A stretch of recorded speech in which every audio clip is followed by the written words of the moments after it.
Ya, shalom Bapak Ibu. Salam damai sejahtera untuk kita semua. Hari ini tema firman Tuhan kita memiliki prioritas yang benar. Yang terambil dari Filipi pasal 3 ayat yang ke-12 sampai dengan 14. Boleh kita buka Alkitab kita masing-masing.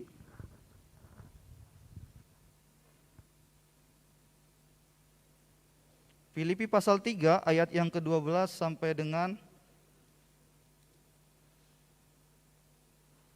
14. Saya akan bacakan untuk kita semua. Beginilah kebenaran firman Tuhan. Bukan seolah-olah aku telah memperoleh hal ini atau telah sempurna, melainkan aku mengejarnya, kalau-kalau aku dapat juga menangkapnya. Karena aku pun telah ditangkap oleh Kristus Yesus. Saudara-saudara, aku sendiri tidak menganggap bahwa aku telah menangkapnya, tetapi ini yang kulakukan. Aku melupakan apa yang telah di belakangku dan mengarahkan diri kepada apa yang di hadapanku, dan berlari-lari kepada tujuan untuk memperoleh hadiah, yaitu panggilan sorgawi dari Allah dalam Kristus Yesus. Nah, Bapak Ibu Saudara, saya diberi tema di sini adalah memiliki prioritas yang benar. Ya, prioritas yang benar. Mungkin di dalam tahun 2021 yang lalu ada yang masih bingung mana sih prioritas dalam hidup ini. Ya, tapi hari ini kita mau memasuki di tahun 2022, kita mau belajar dalam memberikan atau menentukan prioritas yang terbaik, yang benar dalam hidup kita, supaya kita tidak selalu salah setiap tahunnya, kan begitu ya Bapak Ibu ya. Nah, oleh sebab itu Bapak Ibu, dalam pembacaan kita hari ini, saya akan membagikan sebuah 3 hal sebenarnya. Ya, nanti ada 3 hal dalam 3 bagian, tapi saya mau bahas dalam Filipi 3 ini terlebih dahulu. Biasanya Bapak Ibu di dalam Filipi 3 ayat 12 sampai 14 ini adalah ayat yang sangat-sangat favorit oleh banyak orang. Ya, sangat favorit. Ada yang suka ayat ini dengan berbagai alasan. Kenapa bisa? Kan begitu ya, bisa saja. Ya, ada orang yang mungkin punya utang kan gitu kan. Ketika dia punya utang kepada orang lain lalu suka lupa ya, dilupa-lupain. Kan ada ayatnya di situ kan Bapak Ibu. Benar ya Bapak Ibu ya? Aku melupakan. Kan begitu. Apa yang dilupakan? Utang, bukan ya, bukan begitu maksudnya. Atau ada orang yang suka ayat ini karena sering sekali gonta-ganti pasangan. Lalu sudah ada pasangan yang baru. Aku melupakan yang lama, yang di depan sudah ada yang baru. Kadang-kadang begitu. Jadi ayat ini jadi ayat yang favorit. Atau di kalangan olahragawan atau atlet, ayat ini juga menjadi ayat yang sering dipakai. Ya, ada dalam firman Tuhan. Jadi favorit banget ini Bapak Ibu. Nah, oleh sebab itu saya sangat suka sekali ketika saya mau berkhotbah tentang ayat ini, saya suka berkhotbah dengan ayat-ayat yang favorit. Ya, kenapa Bapak Ibu? Saya suka berkhotbah dengan ayat-ayat yang favorit karena memang ada 2 alasan. Biasanya ayat favorit itu sering disalahartikan. Yang kedua, biasanya ayat favorit itu sering sudah dipahami oleh banyak orang karena sudah digali sedemikian rupa. Karena sudah favorit. Nah, masalahnya sering sekali orang salah mengartikan Bapak Ibu ayat-ayat ini. Nah, hari ini kita mau belajar di sini Bapak Ibu. Ada beberapa hal yang harus saya jelaskan di sini. Nanti saya bagi dengan 3 bagian. Yang pertama, saya akan menjelaskan tentang struktur dari teks ini supaya nanti kita bisa paham. Dan yang kedua, kita akan bicara tentang sebenarnya apa yang dikejar Paulus di sini dan sebenarnya Paulus mau bicara apa di sini. Dan yang ketiga, bagaimana cara kita mengejarnya? Apa yang dikejar Paulus? Apa dan bagaimana? Jadi, yang pertama strukturnya saya ingin jelaskan, yang kedua bicara tentang apa, yang ketiga bagaimana caranya. Ini yang akan mau saya sampaikan dalam teks ini. Nah, Bapak Ibu Saudara, yang pertama kita masuk dalam strukturnya. Saya kasih struktur ini supaya kita gampang untuk memahami pembacaan firman Tuhan kita hari ini. Karena ini sifatnya multi tafsir, banyak sekali tafsirannya, banyak sekali arahnya kemana-mana. Jadi saya kasih struktur seperti ini, saya susun dengan seperti ini. Jadi strukturnya adalah ABC. Ini struktur teks yang ingin saya sampaikan. Nah, bagaimana cara penyusunannya? Di situ ada tulisan A, B, C, lalu di bawahnya ada A1, B1, C1. Jadi A dengan A1 itu paralel ya. Ya, paralel, berhubungan Bapak Ibu Saudara. Itu struktur teksnya. Jadi saya mau bacakan ulang ya. Bukan seolah-olah aku telah memperoleh hal ini atau telah sempurna. Nah, ayat ini paralel dengan aku sendiri tidak menganggapnya bahwa aku telah menangkapnya. Paralel dengan itu. Dan kemudian yang B, melainkan aku mengejarnya. Di B1-nya, tetapi ini yang kulakukan, aku melupakan apa yang telah di belakangku dan mengarahkan diri kepada apa yang di hadapanku. Kemudian C-nya, kalau aku dapat juga menangkapnya, karena aku pun telah ditangkap oleh Kristus Yesus. Nah, paralel Bapak Saudara itu C1. Dan berlari-lari kepada tujuan untuk memperoleh hadiah, yaitu panggilan sorgawi dari Allah dalam Kristus Yesus. Ini strukturnya. Bapak Ibu, ketika kita sudah membuat struktur seperti ini, otomatis kita akan sangat mudah untuk memahami ayat ini. Ya, tentu ayat ini tidak terlepas dari konteks pasal 3 seluruhnya. Jadi kita nggak fokus di sini, tetapi bukan berarti kita mengabaikan ayat-ayat yang ada di atas atau di bawahnya. Kita tetap masuk di situ juga. Nah, jadi saya akan coba jelaskan Bapak Ibu. A1 dan A dan A1 itu berbicara tentang apa yang tidak diklaim oleh Paulus. Ya, artinya sifatnya itu disclaimer Bapak Ibu. A1 itu, A1 dan A. Kalau yang kedua, B dengan B1 itu sifatnya itu klaim Paulus Bapak Ibu. Klaim Paulus. Apa yang Paulus lakukan? Kalau yang C dan C1 ini bicara tentang apa yang dikejar oleh Paulus. Apa tujuannya dari semua upaya Paulus tersebut. Itu yang ingin saya bahas Bapak Ibu Saudara. Nah Bapak Ibu, mengapa penting mengetahui struktur ini? Ya, mengapa penting mengetahui struktur ini? Karena kita bisa mengurangi yang namanya multi tafsir. Ya, kita bisa mengurangi itu. Kemudian apalagi Bapak Ibu pentingnya sehingga kita bisa membatasi dan kita bisa dapat apa sebenarnya maksud Paulus dalam teks ini. Ini fungsi struktur teks. Kita masuk dalam bagian yang kedua Bapak Ibu Saudara. Nah Bapak Ibu Saudara, dikatakan di situ, lalu apa yang seharusnya kita kejar di dalam hidup ini? Ini tentang bicara what, apa bagian kedua. Apa yang harus kita kejar di dalam hidup ini? Nah sebenarnya Bapak Ibu, secara keseluruhan ini mau bicara yang kita kejar harusnya adalah berkaitan dengan Yesus Kristus. Itu yang kita kejar seharusnya. Yang berkaitan dengan Yesus Kristus secara keseluruhan. Tetapi kalau kita melihat ayat ini masih belum jelas ya Bapak Ibu Saudara ya. Kalau dilihat dari ayat 12C, kalau aku dapat juga menangkapnya. Menangkap apa? Ya kan Bapak Ibu? Apa yang mau kita tangkap? Apa yang mau dikejar? Apa yang mau dikejar oleh Paulus? Apa? Kan kira-kira kan belum jelas Bapak Saudara. Apa yang ditangkap, apa yang mau dikejar? Nah, struktur teks itu nanti berfungsi untuk menguraikan ini. Nah, Bapak Saudara, kalau kita melihat tadi bahwa secara keseluruhan ternyata yang ingin dikejar berkaitan dengan Yesus Kristus. Jadi fokusnya kepada Yesus Kristus, bahkan semua yang berhubungan dengan Yesus Kristus juga harus dikerjakan. Itu yang ingin dikejar. Nah, tapi Bapak Ibu Saudara, ada ayatnya begini di ayat 12 itu katanya begini. Kalau aku dapat juga menangkapnya, karena aku pun telah ditangkap oleh Kristus Yesus. Jadi maksudnya apa? Menangkap apa kan begitu ya? Kita dapat jawaban berarti kita menangkap Kristus Yesus. Lalu jadi pertanyaan juga dalam benak kita. Mengapa menangkap Kristus Yesus itu maksudnya apa? Menangkap Kristus Yesus. Apakah artinya sama dengan menangkap penjahat? Apa maksudnya? Kan kita masih belum mengerti. Belum dapat menangkap Kristus Yesus itu apa. Jadi Bapak Saudara, maksudnya di sini adalah ini memiliki pengenalan tentang Kristus yang bersifat personal.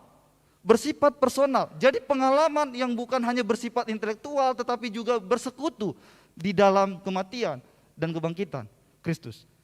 Ini yang sebenarnya yang Paulus ingin sampaikan. Menangkap itu, persekutuan itu di dalam Tuhan. Bersekutu mati di dalam kebangkitan, bahkan dalam kematian Yesus Kristus. Ini yang sebenarnya Paulus ingin sampaikan Bapak Ibu Saudara.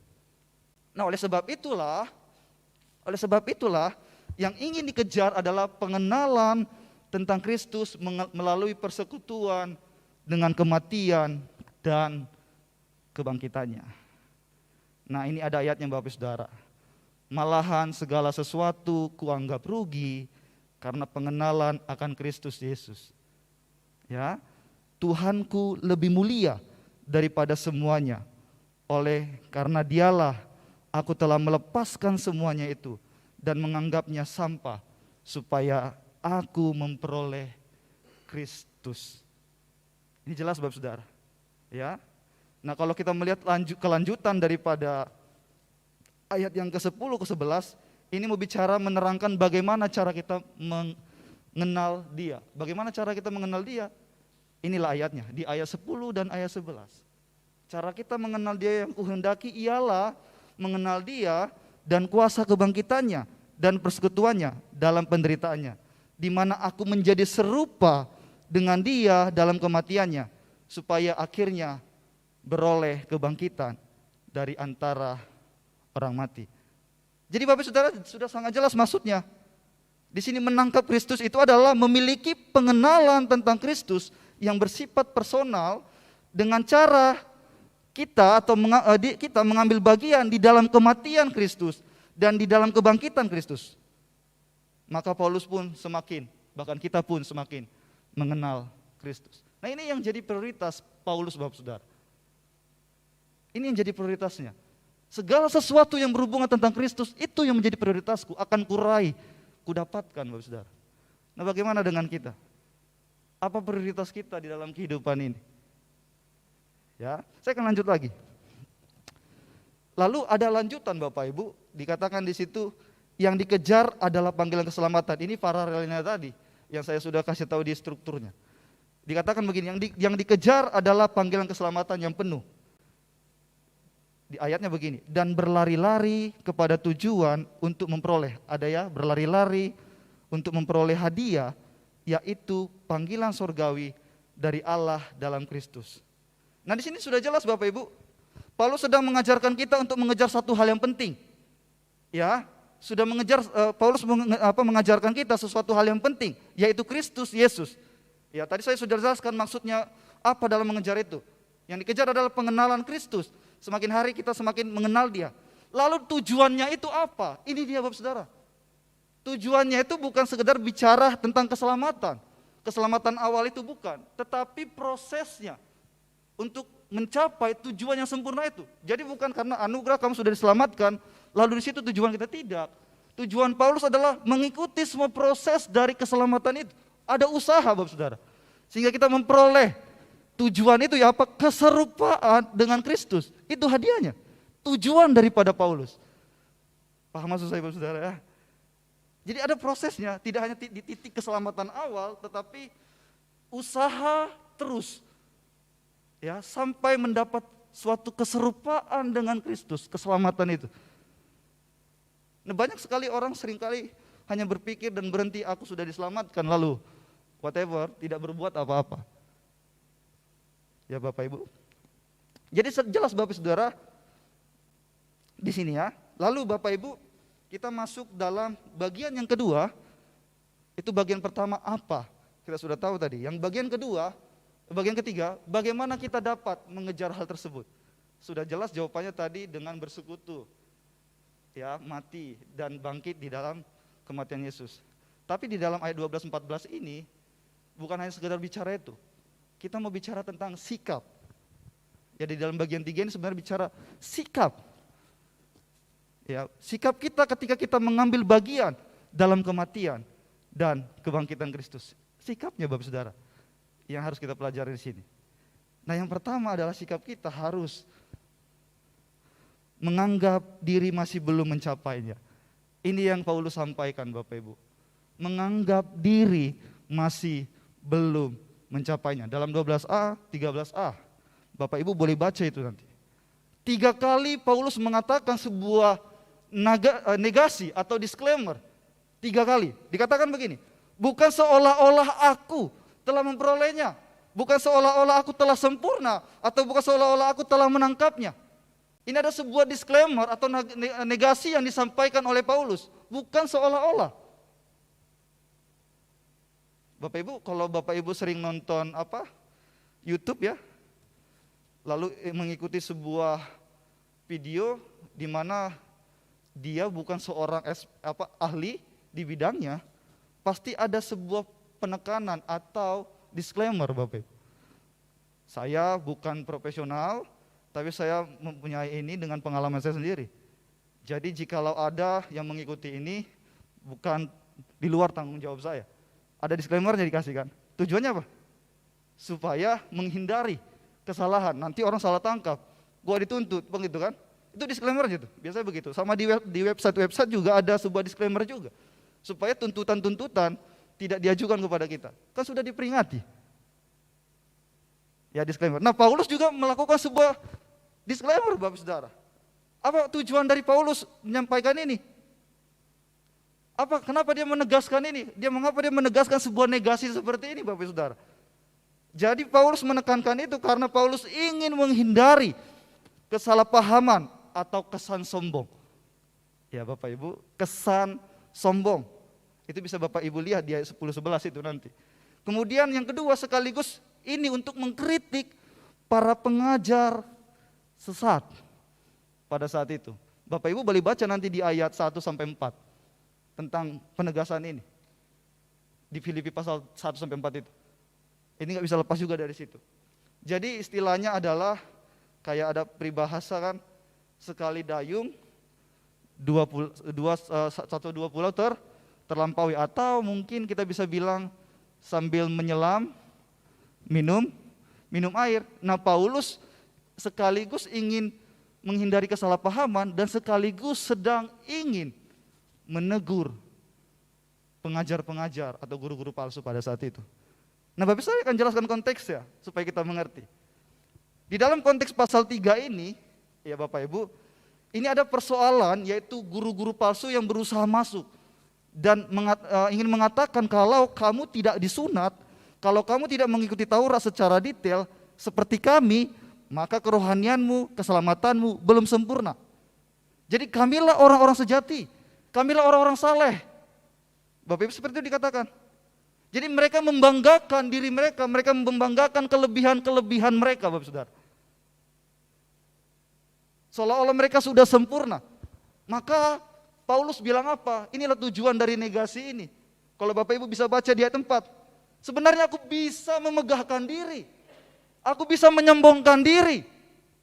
Tetapi aku menganggap semuanya itu sampah. Sekali-sekali aku bisa memegahkan diri dan menyombongkan diri, tetapi itu tidak kubuat, itu tidak kusombongkan. Saya dari orang Yahudi, saya orang yang taat aturan, bahkan dia murid seorang Gamaliel. Dia bisa menyombongkan diri itu, tetapi dia tidak mau menunjukkan itu.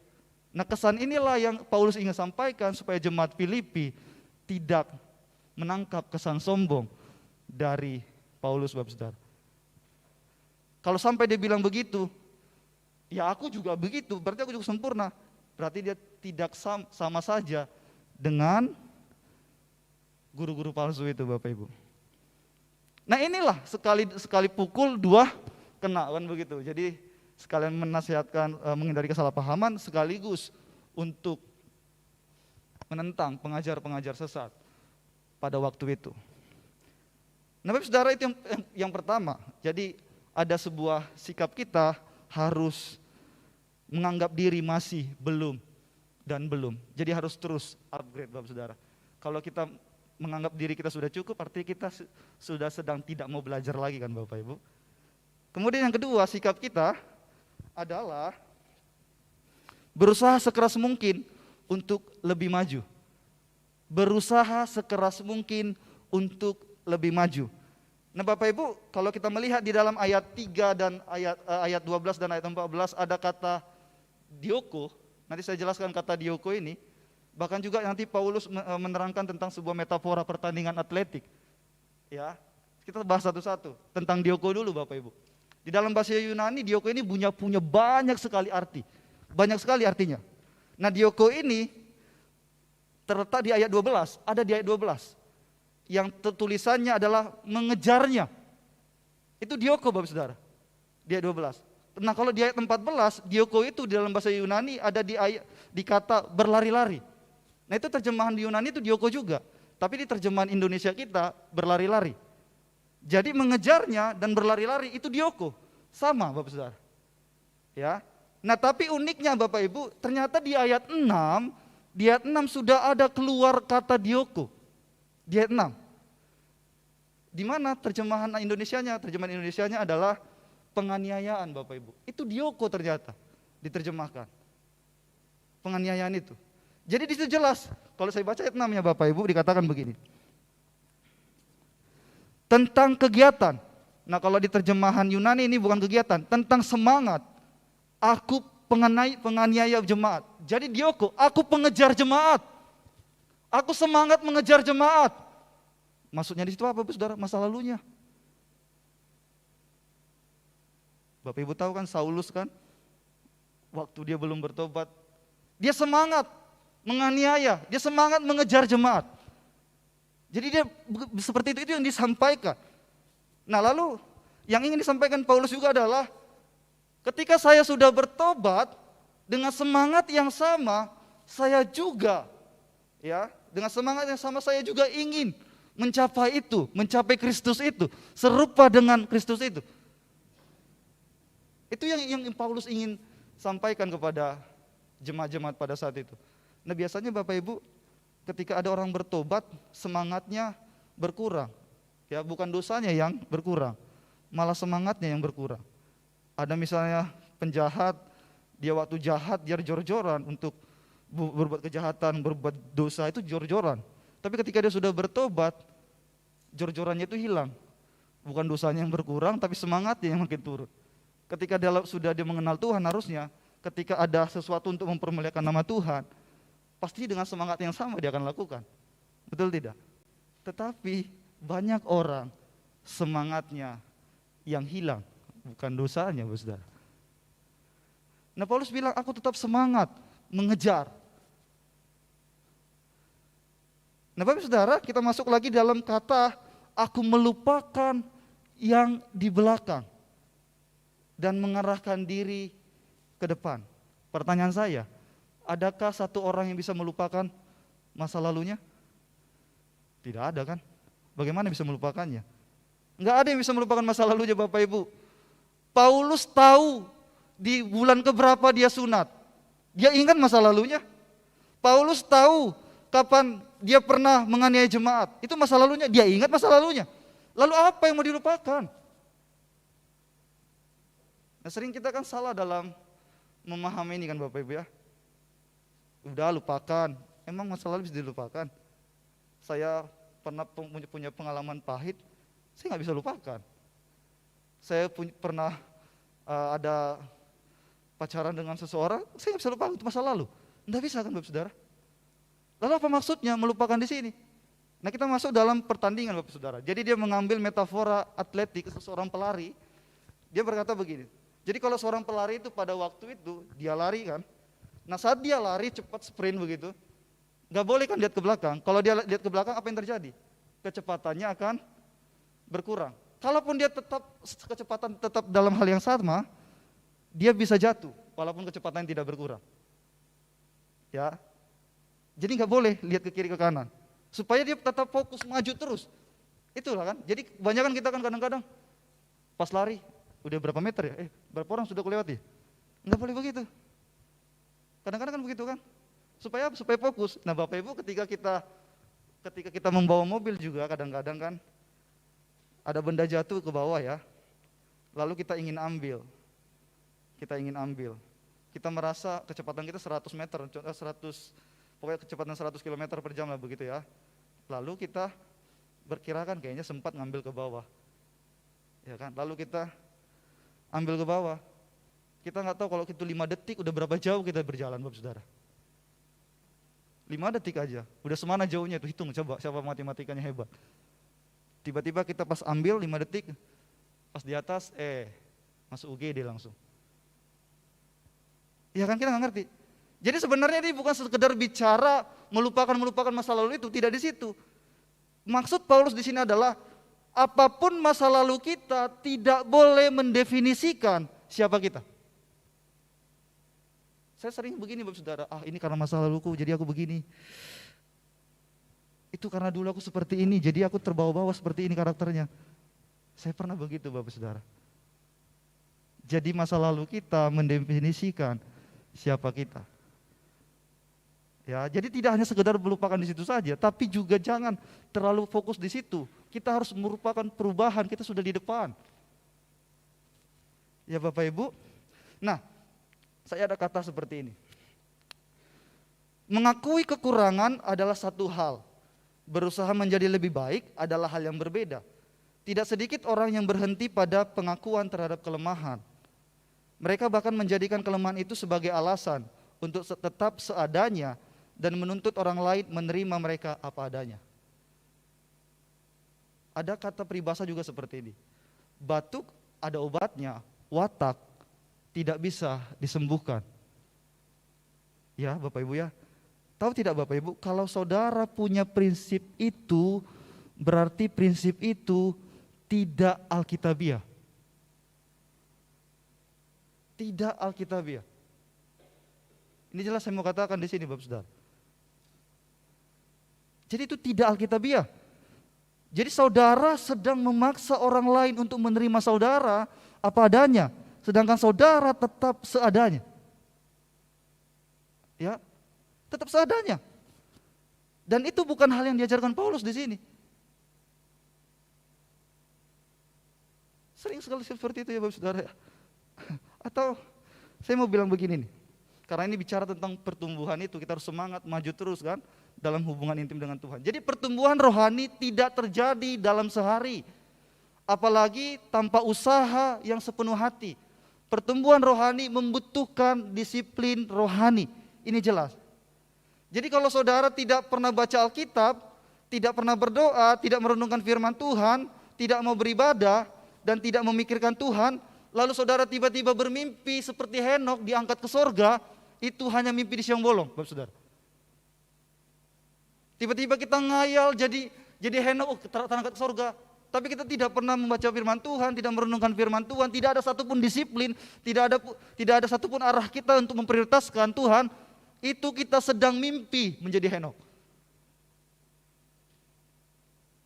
Banyak sekarang orang kebanyakan mimpi Bapak ya, mimpi di siang bolong ya. Janganlah banyak mimpi Bapak Saudara. Apalagi dengan firman Tuhan dia kebanyakan mimpi kan, di gereja mimpi dia. Oh ini masuk guru ya, mimpi aku. Dia tidur Bapak Ibu. Apa ini? Kerinduan apa? Sedang tidak memprioritaskan Tuhan. Nah Bapak Ibu, kalau Bapak Ibu kerohaniannya sekarang tidak merasa maju, ini ada nasihat buat kita. Ya. Kalau tidak ada kemajuan, jangan menyalahkan keadaan. Berlari lebih kencang, rentangkan badan. Nah maka Bapak Ibu saya mau bilang begini, ketika seorang pelari tadi, ketika sudah masuk dalam sebuah garis finish, pasti dia akan merentangkan dadanya seperti ini. Dia berusaha keras untuk mencapai itu. Ada ya Bapak Saudara tahu itu kan? Jadi berusaha keras, rentangkan badan, maju. Jangan menyerah, berikan yang terbaik. Sering sekali kita akan menyalahkan keadaan. Kenapa kerohanianku tidak bertumbuh? Iya karena COVID selama ini. Yang disalahkan COVID. Kenapa kerohanian kita tidak bertumbuh? Iya, soalnya tidak ada yang memperhatikanku. Kenapa kerohanian tidak bertumbuh? Iya, khotbahnya ngantuk. Semua yang disalahkan orang lain, keadaan yang disalahkan. Tapi dirinya dia tidak lihat. Sering sekali kita juga seperti itu, menyalahkan masa lalu kita. Iya, masa laluku kan seperti ini. Dulu saya seperti itu sih Bapak Ibu. Kita tidak mau berubah, tidak mau berjuang, tidak mau berusaha untuk memprioritaskan apa yang ingin Tuhan dalam diri kita. Yang ketiga Bapak Saudara, biasanya yang ketiga ini kan seperti kata Pak Pendeta waktu itu ya, ada mujizat ya Bapak Ibu ya. Yang terakhir kan, ada mujizat ya, yang buta melihat, yang lumpuh melompat, ya kan? Oh bukan, itu lagu ya. Yang buta melihat, yang lumpuh melompat. Yang mudah-mudahan kita sudah melek ketika saya bilang 3. Nah ini yang terakhir Bapak Saudara. Yang ketiga, sikap kita harus menyandarkan diri pada anugerah. Ini sikap kita yang ketiga, harus menyandarkan diri pada anugerah. Dikatakan di ayat 12 di situ, kalau aku tidak dapat juga menangkapnya, karena aku pun telah ditangkap oleh Kristus. Jadi yang dimaksud Paulus di sini adalah kebenaran kita, apapun yang kita sedang usahakan, kita sudah di dalam Kristus sebenarnya. Ya, jadi kita dibenarkan melalui salib itu. Nah saat kita berlari-lari sebenarnya kita sudah berada di dalam Kristus itu. Inilah sebuah anugerah. Maka kita harus menyandarkan diri dan menyadari ini, bahwa hidup kita itu semuanya karena anugerah Tuhan. Ya, maka dikatakan kalau aku dapat juga menangkapnya, karena aku pun telah ditangkap oleh Kristus. Ini jelas. Nah makanya kalau ada ayat paralel tadi yang saya sudah dalam struktur itu kita bisa perhatikan di situ. Nah Bapak Ibu, kita berada di dalam Kristus bukan karena kebenaran kita, melainkan karena kebenaran yang diperhitungkan sebagai kebenaran kita. Ya, jadi di sini jelas bahwa kita ada sampai hari ini bukan karena kita yang kuat memegang tangan Tuhan, tetapi karena Tuhan yang kuat memegang tangan kita. Ya, Bapak Saudara, Tuhan yang kuat memegang tangan kita. Kita hari ini ada saat ini bukan karena kita yang terlalu hebat sehingga kita bisa berdiri saat ini, tetapi karena Tuhan yang hebat itu yang memegang tangan kita. Maka sangat menyedihkan sekali ketika kita memprioritaskan hal-hal yang sia-sia di dalam dunia ini. Oleh sebab itu kita harus memprioritaskan Tuhan. Inilah prioritas hidup kita, Tuhan Yesus Kristus. Dan segala sesuatu sarana yang berhubungan tentang Kristus juga harus diprioritaskan. Amin Bapak Ibu. Karena kita semua di dalam anugerah Tuhan, di dalam genggaman Tuhan. Kita berada dalam anugerahnya Tuhan Bapak Ibu. Saya mau coba jelaskan lagi yang terakhir ini lagi. Di dalam Kristus Yesus menerangkan upaya yang berlari-lari, bukan bicara soal panggilan Allah itu. Di sini dikatakan dan berlari-lari kepada tujuan untuk memperoleh hadiah, yaitu panggilan surgawi dari Allah dalam Kristus Yesus. Jadi Bapak Ibu, seperti yang saya sudah katakan tadi, ini mau menerangkan kepada kita untuk berlari-lari di dalam Kristus Yesus. Ini sebuah usaha itu untuk memperoleh hadiah. Ya, bukan bicara soal ke surganya saja, tetapi usaha kita untuk serupa dengan Kristus itu. Ini menjadi penting. Bukan mau bicara panggilan Allahnya di situ, tapi bicara soal tujuan. Jadi Bapak Ibu Saudara, tapi tahukah saudara di dalam usaha kita mengejar Kristus, kita sudah ada di dalam Kristus. Di dalam usaha kita untuk menggenggam Kristus, Dia sudah ada memegang tangan kita. Dan itulah namanya anugerah bagi kita. Yang terakhir, kata-kata yang terakhir Bapak Saudara, kebaikan apapun yang kita lakukan bagi Kristus selalu didahului oleh kebaikan yang dilakukan Kristus bagi kita. Ingat ini, kebaikan apapun yang Bapak Ibu sedang lakukan kepada Kristus, Kristus sudah mendahului kebaikan itu bagi kita. Jadi, mari dari sekarang kita memprioritaskan Kristus. Dan segala sesuatu yang berhubungan juga tentang Kristus, mari kita prioritaskan. Jangan kita memprioritaskan hal-hal yang sia-sia. Sebab di dalam kitab Matius dikatakan, carilah dahulu kerajaan Allah dan kebenarannya, maka semuanya itu akan ditambahkan kepadamu. Itu bicara apa? Konteksnya apa yang ditambahkan? Bukan segala sesuatu, tetapi masalah pakaian dan minuman. Tuhan akan tambahkan. kepadamu. Ini penting. Jadi kalau kita hari ini tidak mau memprioritaskan Tuhan, kita sedang hidup di dalam rutinitas yang sia-sia.